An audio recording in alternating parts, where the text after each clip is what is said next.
नमस्कार, मैं आपका दोस्त संतोष कुमार आपके अपने यूट्यूब चैनल संतोष स्टडीज एकेडमी में आपका स्वागत है। हम लोग आज उत्तर प्रदेश पुलिस भर्ती परीक्षा से संबंधित हिंदी का प्रीवियस ईयर पेपर सॉल्व करेंगे। तो चलिए क्लास की शुरुआत करते हैं। आज का पहला प्रश्न है, निम्नलिखित प्रश्न में 4 विकल्पों में से रेखांकित पद के उचित कारक को पहचानिए। वाक्य है, हे प्रभु रक्षा कीजिए। इसमें रेखांकित पद प्रभु है, इसको बताना है कि इसमें कौन सा कारक है। तो जब संज्ञा या सर्वनाम का प्रयोग किसी को बुलाने या पुकारने के लिए किया जाता है तो उसमें संबोधन कारक होता है। तो इस प्रकार जो प्रभु है, हे प्रभु, यानी कि इसको पुकारने या बुलाने के लिए प्रयोग किया गया है, तो इस प्रकार इसमें जो है संबोधन कारक होगा। ऑप्शन ये सही है, संबोधन कारक। अगले प्रश्न पर चलते हैं।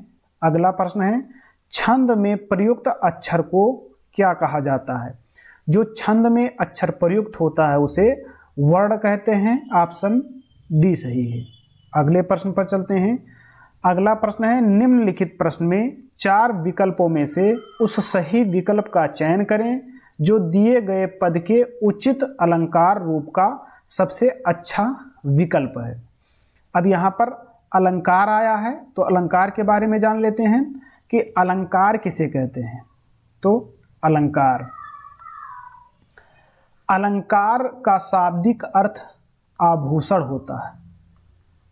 जिस प्रकार आभूषण स्त्री की शोभा बढ़ाता है, उसी प्रकार जो अलंकार होता है ये काव्य की शोभा बढ़ाता है। यानी कि काव्य की शोभा बढ़ाने वाले को अलंकार कहते हैं। अब जो अलंकार होता है, अलंकार के मुख्य रूप से 2 भेद हैं। एक है शब्दालंकार और दूसरा है अर्थालंकार। शब्दालंकार किसे कहते हैं? जब वाक्य में शब्दों के माध्यम से शोभा बढ़ाई जाए, यानी कि जब काव्य में शब्दों के माध्यम से शोभा बढ़ाई जाए तो वहां पर शब्दालंकार होगा। जब काव्य में अर्थ के माध्यम से शोभा बढ़ाई जाए तो वहां पर अर्थालंकार होता है। जैसे अनुप्रास अलंकार, यमक अलंकार और श्लेष अलंकार, वक्रोक्ति अलंकार, तो ये सब शब्दालंकार हैं। और अर्थालंकार में कौन कौन आता है? जैसे उपमा, रूपक, उत्प्रेक्षा, ये अर्थालंकार है। तो ये अलंकार के बारे में हो गया। यहाँ पर लिखा है काली घटा का घमंड घटा, इसमें कौन सा अलंकार है? तो इसमें यमक अलंकार है। यमक अलंकार में क्या होता है? जब एक शब्द एक से अधिक बार प्रयुक्त होता है और उसका अर्थ अलग अलग होता है तो उसमें यमक अलंकार होता है। जैसे यहाँ घटा शब्द है, ये एक से अधिक बार प्रयोग हुआ है, यानी कि 2 बार प्रयोग हुआ है, एक यहाँ पर और दूसरा यहाँ पर। तो घटा शब्द 2 बार प्रयोग हुआ है। ये घटा शब्द का मतलब है बादल, यानी कि काली घटा, मतलब काला बादल। यहाँ पर जो घमंड घटा वाला शब्द है, इसका मतलब होता है कम होना, कम होना। तो काली घटा यानी कि काला बादल का घमंड घटा यानी कि घमंड कम होना। तो इस प्रकार इसमें जो सही होगा वो यमक अलंकार होगा। ऑप्शन ये सही है। उत्प्रेक्षा अलंकार में क्या होता है? उत्प्रेक्षा अलंकार में जो वाचक शब्द होता है वो जनु जानो, मनु मानो, जनहु मनहु होता है। इस वाचक शब्द के द्वारा उत्प्रेक्षा अलंकार को पहचाना जाता है। जो अतिशयोक्ति अलंकार होता है, इसमें किसी भी वस्तु या चीज या प्रशंसा को बढ़ा चढ़ाकर बताई जाती है, उसमें अतिशयोक्त अलंकार होता है। तो अब अगले प्रश्न पर चलते हैं। अगला प्रश्न कह रहा है कि निम्नलिखित प्रश्न में 4 विकल्पों में से उस सही विकल्प का चयन करें जो रेखांकित शब्द के सही अव्यय का भेद हो। जो अव्यय किसे कहते हैं? अव्यय वह शब्द होते हैं, यानी कि वह शब्द जो लिंग, वचन, कारक, पुरुष आदि के कारण परिवर्तन नहीं होते हैं, उसे अव्यय कहते हैं। जो अव्यय हैं, तो अव्यय के मुख्य रूप से 4 भेद है। कौन कौन? जैसे क्रिया विशेषण अव्यय, क्रिया विशेषण अव्यय, संबंध बोधक अव्यय, क्रिया विशेषण अव्यय, संबंध बोधक अव्यय, समुच्चय बोधक अव्यय और विस्मयादि बोधक अव्यय। विस्मयादि बोधक अव्यय। ये अव्यय मुख्य रूप से 4 प्रकार के होते हैं और एक होता है निपात।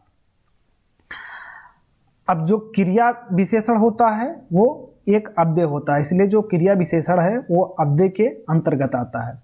अब निपात क्या होता है? निपात वह शब्द होते हैं जो किसी शब्द के साथ आकर उन्हें इंफैटिक बना देते हैं, यानी कि दृढ़ सूचक बना देते हैं। जैसे लिखा है हम बाजार जाएंगे, हम बाजार जाएंगे, और एक शब्द लिखा है कि हम भी बाजार जाएंगे, हम भी बाजार जाएंगे। तो इसमें जो भी शब्द है ये सर्वनाम हम है, तो हम को इंफैटिक बना दिया है, यानी कि दृढ़ सूचक बना दिया है। तो ये जो भी है ये भी निपात शब्द के रूप में प्रयोग हुआ है यहाँ पर। तो इस प्रकार जो इसमें सही होगा, इसमें कह रहा है वाक्य है कि दरवाजे के बाहर कोई खड़ा है। यहाँ जो कोई शब्द है यह एक अव्यय है, और ये किस प्रकार का अव्यय है? तो ये संबंध बोधक अव्यय है। ये जो ये वाला शब्द है इससे संबंध बता रहा है कि कोई खड़ा है। तो दरवाजे के बाहर कोई खड़ा है, कोई क्या है? संबंध बोधक अव्यय है। ऑप्शन सी सही है। अगले प्रश्न पर चलते हैं। अगला प्रश्न कह रहा है कि निम्नलिखित प्रश्न में 4 विकल्पों में से उस विकल्प का चयन करें जो दिए गए मुहावरे का सही अर्थ वाला विकल्प है। लोहा मानना मुहावरा है, इसका अर्थ क्या होगा? यहाँ पर है मूर्ख बनाना, मूर्ख बनाना का मुहावरा होगा उल्लू बनाना। हार मानना का मुहावरा होगा घुटने टेक देना, घुटने टेक देना। लाभ होना का मुहावरा होगा पौ बारह होना, पौ बारह होना। ये शब्द है प्रभाव करना। लोहा मानना मतलब होता है प्रभाव करना। ऑप्शन बी सही है। अगले प्रश्न पर चलते हैं। अगला प्रश्न कह रहा है किसी के द्वारा कहे गए वचन को ज्यों का त्यों लिखने के लिए किस चिन्ह का प्रयोग किया जाता है? योजक चिन्ह। अब योजक चिन्ह का प्रयोग कहाँ किया जाता है? जब एक जैसे शब्द 2 बार प्रयोग किए जाते हैं तो वहां योजक चिन्ह का प्रयोग किया जाता है। जैसे साथ, साथ, अलग, अलग। तो यहां पर जो बीच में लगा है ये योजक चिन्ह के रूप में है। अल्प विराम किसे कहते हैं? जब बहुत सारी चीजों को एक साथ बताया जाता है तब वहां अल्प विराम का प्रयोग किया जाता है। जैसे राम बाजार से मिठाई, सब्जी, नमकीन, आलू इत्यादि लाया। तो यहाँ इसके मतलब क्या हुआ? मिठाई, सब्जी, नमकीन, ये जब एक साथ बहुत सारी चीज़ों को जब मेंशन किया जाता है यानी कि लिखा जाता है तो वहाँ पर उनको अलग दिखाने के लिए अल्प विराम शब्द का यानी कि अल्प विराम का प्रयोग किया जाता है। जो अल्प विराम होता है वो ये अल्प विराम है, ये अल्प विराम यानी कि कामा। उद्धृढ़ क्या होता है? जो उद्धृढ़ चिन्ह होता है ये 2 प्रकार का होता है। एक इकहरा होता है, इकहरा, और दोहरा, यानी कि इकहरा उद्धृढ़ चिन्ह और दोहरा उद्धृढ़ चिन्ह। इकहरा उद्धृढ़ चिन्ह जिसमें 1 डंडे लगते हैं और दोहरा उद्धृढ़ चिन्ह जिसमें 2 डंडे लगते हैं। और जो ये उद्धृढ़ चिन्ह होता है ये किसी भी बातों का ज्यों का त्यों लिखने के लिए उपयोग किया जाता है, तो ये उद्धृढ़ चिन्ह है। और अर्धविराम क्या है? अर्धविराम ये ऐसे लगते हैं, इसे अर्धविराम कहते हैं। तो जो है इसमें कह रहा है कि किसका प्रयोग ज्यों का त्यों लिखने के चिन्ह के लिए किया जाता है? तो उद्धृढ़ यानी कि ऑप्शन बी सही है। अब अगले प्रश्न पर चलते हैं। अगला प्रश्न कह रहा है कि निम्नलिखित प्रश्न में 4 विकल्पों में से उस सही विकल्प का चयन करें जो अशुद्ध वाक्य के शुद्ध रूप का सबसे अच्छा विकल्प है। मैंने गांव जाना है, ये एक वाक्य दिया हुआ है, इसका शुद्ध वाक्य क्या होगा ये बताना है। तो पहला कि मैं गांव जाना है, ये अशुद्ध है क्योंकि ये सही नहीं बैठ रहा है। दूसरा कि मुझे गांव जाना है, हाँ ये तो सही लग रहा है, लेकिन और देख लेते हैं, मेरे को गांव जाना है, ये गलत है। मेरे को गांव जाना है, ये भी गलत है। तो इसमें ऑप्शन बी सही होगा कि मुझे गांव जाना है, ऑप्शन बी सही है। अगला प्रश्न है, निम्नलिखित प्रश्न में 4 विकल्पों में से उस सही विकल्प का चयन करें जो निर्देशानुसार वाक्य परिवर्तन वाला सही विकल्प है। वाक्य दिया है कि आप इस किताब को पढ़ें, अब इसको कर्मवाच्य में परिवर्तित करना है। पहला कि इस किताब को आपके द्वारा पढ़ा गया है, ये तो सही है। अगला देख लेते हैं, क्या आपने इस किताब को पढ़ा है, ये तो वही प्रश्नवाचक हो जाएगा, इसमें कोई कर्मवाच्य नहीं है। दूसरा है कि यह किताब आपके द्वारा पढ़ी गई, ये भी गलत है। आपने यह किताब पढ़ी, ये भी गलत है। इसमें ऑप्शन ये सही है कि इस किताब को आपके द्वारा पढ़ा गया है, इसमें कर्मवाच्य है।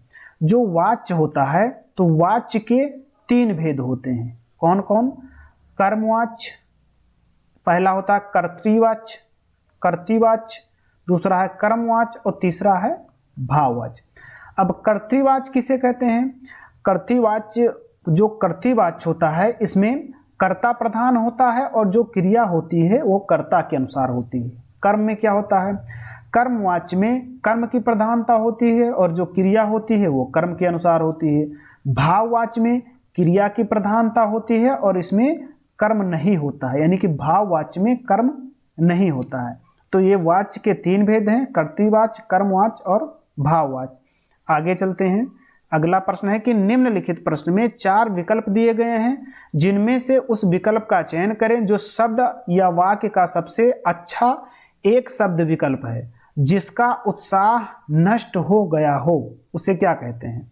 उत्साही, यानी कि जो उत्साह से भरा हो उसे उत्साही कहते हैं, तो ये गलत हो गया। लिखा है उद्यमी, जो उद्यम करता हो उसे उद्यमी कहेंगे। अगला है हतोत्साहित, जिसका उत्साह नष्ट हो गया हो उसे हतोत्साहित कहते हैं, यानी कि ऑप्शन सी सही है। जिज्ञासु, यानी कि जो जानने की इच्छा रखता हो उसे जिज्ञासु कहते हैं, तो इसमें ऑप्शन सी सही है। अगले प्रश्न पर चलते हैं। अगला प्रश्न कह रहा है कि रसों का राजा, जो रस है, रस के 9 भेद होते हैं, रस के 9 भेद होते हैं, कौन कौन? श्रृंगार रस, श्रृंगार रस, हास्य रस, श्रृंगार रस, हास्य रस, करुण रस, करुण रस, इसके बाद में है अद्भुत रस, अद्भुत रस, भयानक रस, वीर रस, विभत्स रस, विभत्स रस और शांत रस। अब जो श्रृंगार रस है, श्रृंगार रस का जो शाब्दिक अर्थ होता है वो क्या होता है? श्रृंगार रस के मतलब होता है रति। हास्य, हास्य रस का अस्थायी भाव होता है हास, यानी कि हंसना। करुण रस का अस्थायी भाव होता है शोक। अद्भुत रस का अस्थायी भाव होता है विस्मय। भयानक रस का अस्थायी भाव होता है भय। और वीर रस का जो अस्थायी भाव होता है, तो वीर रस का अस्थायी भाव उत्साह होता है, उत्साह। और विभत्स रस का अस्थायी भाव होता है जुगुत्सा या घृणा, जुगुत्सा या घृणा। शांत रस का जो अस्थायी भाव होता है, तो शांत रस का अस्थायी भाव होता है निर्वेद। एक है रौद्र रस, जो रौद्र रस है, रौद्र रस का अस्थायी भाव होता है क्रोध, क्रोध। तो ये रस के 9 भेद हैं। और इसमें जो श्रृंगार रस है इसका अस्थायी भाव रति है, और श्रृंगार रस को क्या कहते हैं? रसों का राजा कहते हैं, रसों का राजा कहते हैं श्रृंगार रस को। तो इसमें ऑप्शन बी सही है, श्रृंगार रस। अब अगले प्रश्न पर चलते हैं। अगला प्रश्न कह रहा है कि निम्नलिखित प्रश्न में 4 विकल्प दिए गए हैं, जिनमें से एक शब्द दिया गया अनेकार्थी शब्द का एक अर्थ है और उस शब्द को चुनना है, यानी कि अनेकार्थी शब्द बताना है जलज का। जलज का अनेकार्थी शब्द होता है कमल, मछली, कमल, मछली, मोती, शंख। मछली, मोती, शंख, जलज, ये है जलज के समानार्थी शब्द। अब यहां पर देख लीजिए, जो जलज है इसमें क्या है कि मछली, तो ऑप्शन बी सही है, मछली। अगले प्रश्न पर चलते हैं। अगला प्रश्न है कि निम्नलिखित प्रश्न में 4 विकल्पों में से उस विकल्प का चयन करें जो दिए गए शब्द का सही समान अर्थ वाला शब्द है। यानी कि जो नाश शब्द दिया हुआ है इसका समानार्थी शब्द बताना है। तो नाश का समानार्थी होगा तबाही, ऑप्शन ये सही होगा। नवीन का समानार्थी शब्द होगा नया। उत्कर्ष, उत्कर्ष मतलब कि आगे की ओर बढ़ना। उत्थान का भी होगा उत्थान करना। तो इसमें ऑप्शन ये सही है।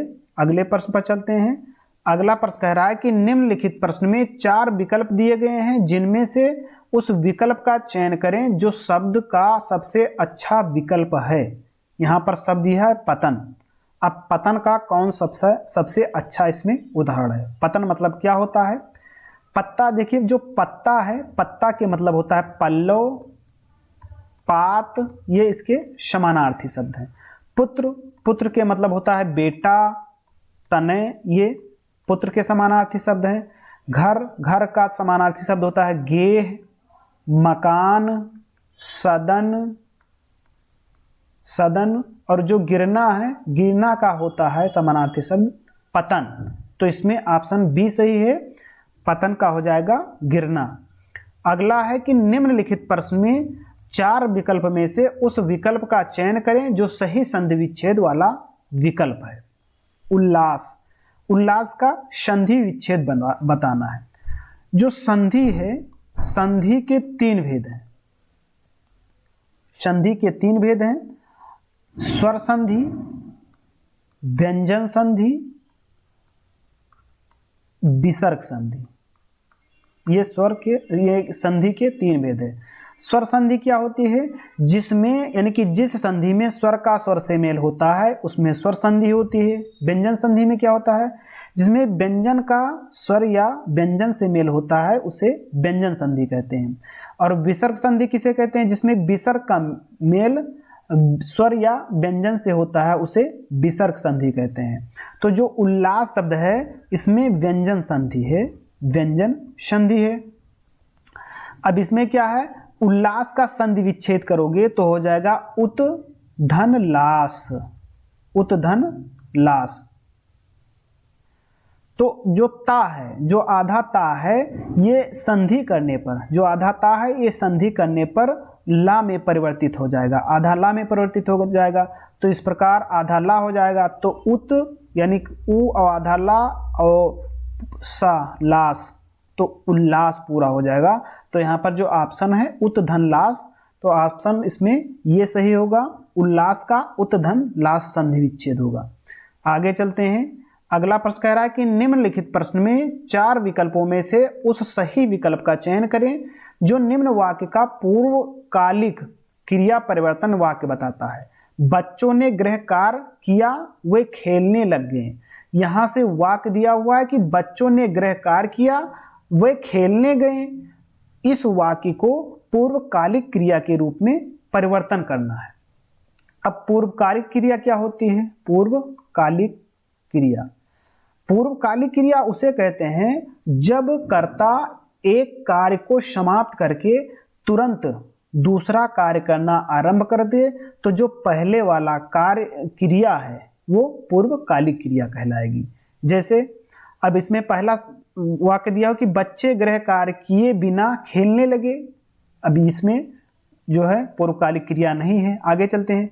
बच्चे गृह कार्य के बिना खेलने लगे, इसमें भी नहीं है। आगे है बच्चे गृह कार्य करके खेलने लगे। अब यहां देखो, बच्चे ने सबसे पहले गृह कार्य किया, यानी क्या किया? गृह कार्य किया सबसे पहले, इसके तुरंत बाद खेलने लगे, यानी कि पहले गृह कार्य किया तुरंत बाद खेलने लगे।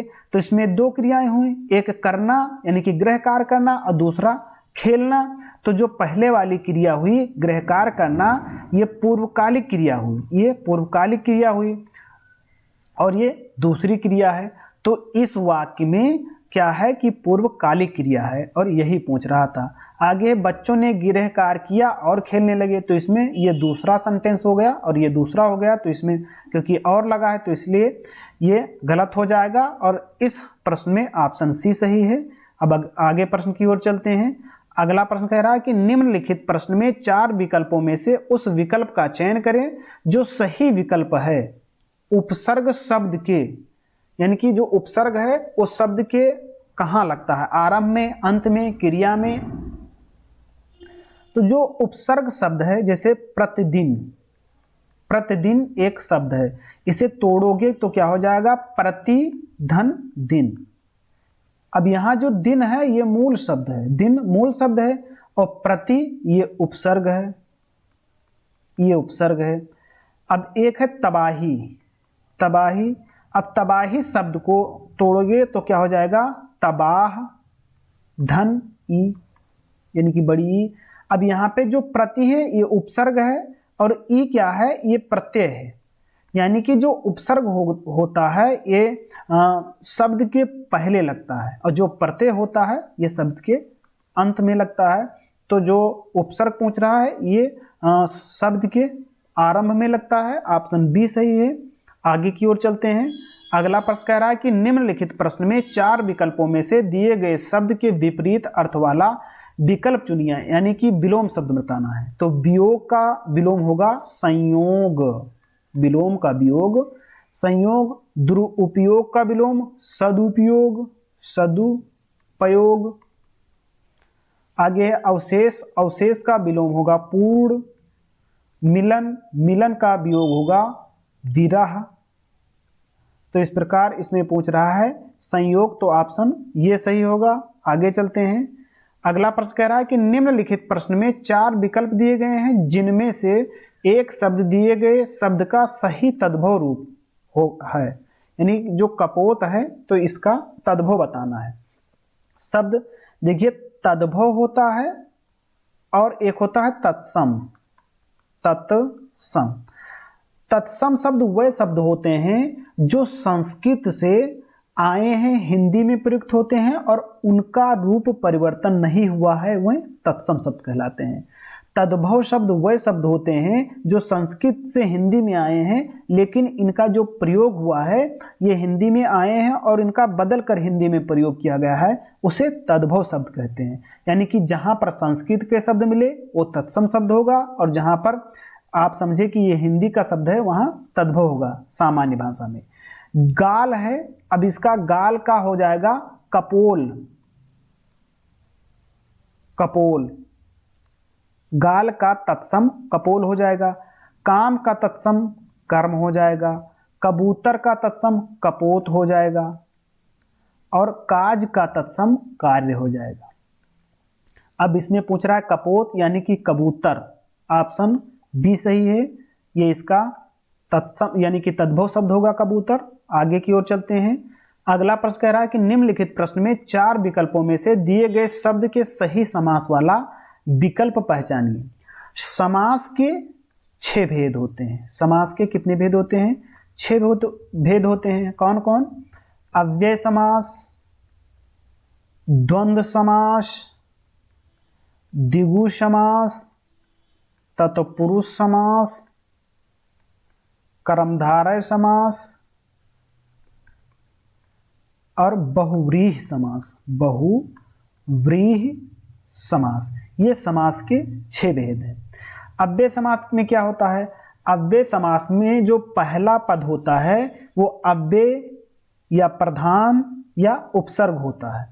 अव्यय, उपसर्ग या प्रधान होता है पहला पद और दूसरा पद गौड़ होता है अव्यय भाव समास में।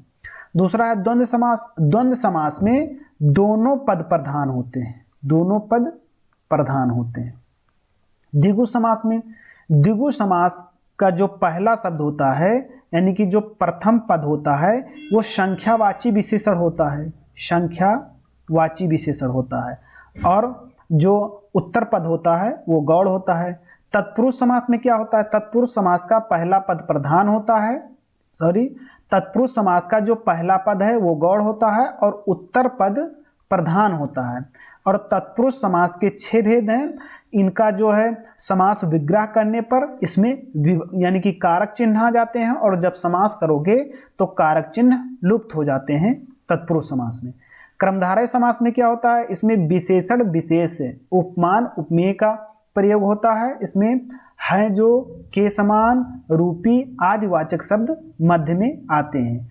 बहुव्रीहि समास में क्या होता है, इसके दोनों पद यानी कि प्रथम पद और द्वितीय पद यानी कि उत्तर पद और प्रथम पद ये दोनों गौड़ होते हैं, और ये किसी तीसरी की ओर संकेत करते हैं, यानी कि इसका तीसरा पद प्रधान होता है।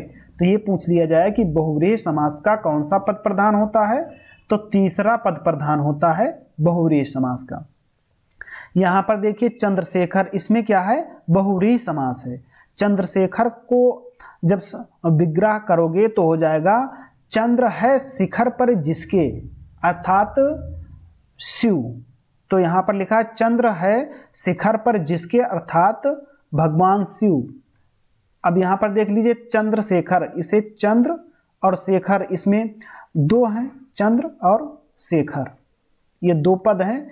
अभी दोनों पद हैं तो इन दोनों पदों की कोई प्रधानता नहीं है, यानी कि इनका कोई मूल्य नहीं है। ये विशेषण के भांति यानी कि पूरा जो शब्द है, पूरा शब्द एक विशेषण की भांति प्रयोग हुआ है, विशेषण की भांति प्रयोग हुआ है, जो किसकी विशेषता बता रहा है, भगवान शिव की। तो इसमें तीसरा पद प्रधान है। अब यहाँ दोनों पद से कोई मतलब नहीं है, दोनों प्रधान है, तीसरी की ओर संकेत कर रहे हैं कि जो है शिव, यानी कि शिव प्रधान है, यानी कि तीसरा पद प्रधान है।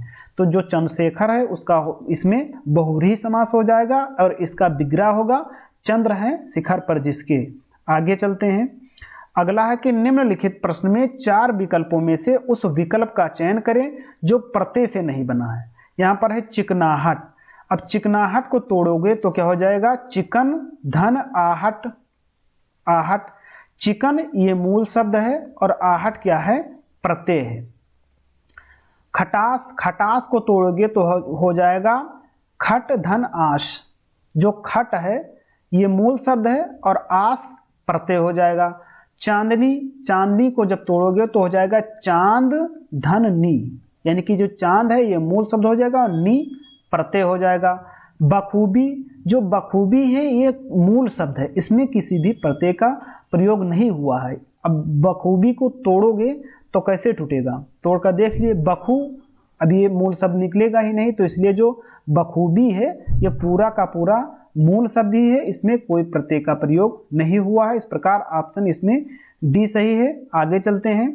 आज की क्लास पूरी हुई। क्लास देखने के लिए धन्यवाद। क्लास पसंद आई हो तो चैनल को सब्सक्राइब कीजिए और बेल आइकन को दबाइए ताकि समय से क्लासें मिलती रहें, और पढ़ते रहिए, अपना ध्यान रखिए। आज के लिए इतना ही। अब हम मिलते हैं अगली क्लास में, तब तक के लिए जय हिंद, नमस्कार।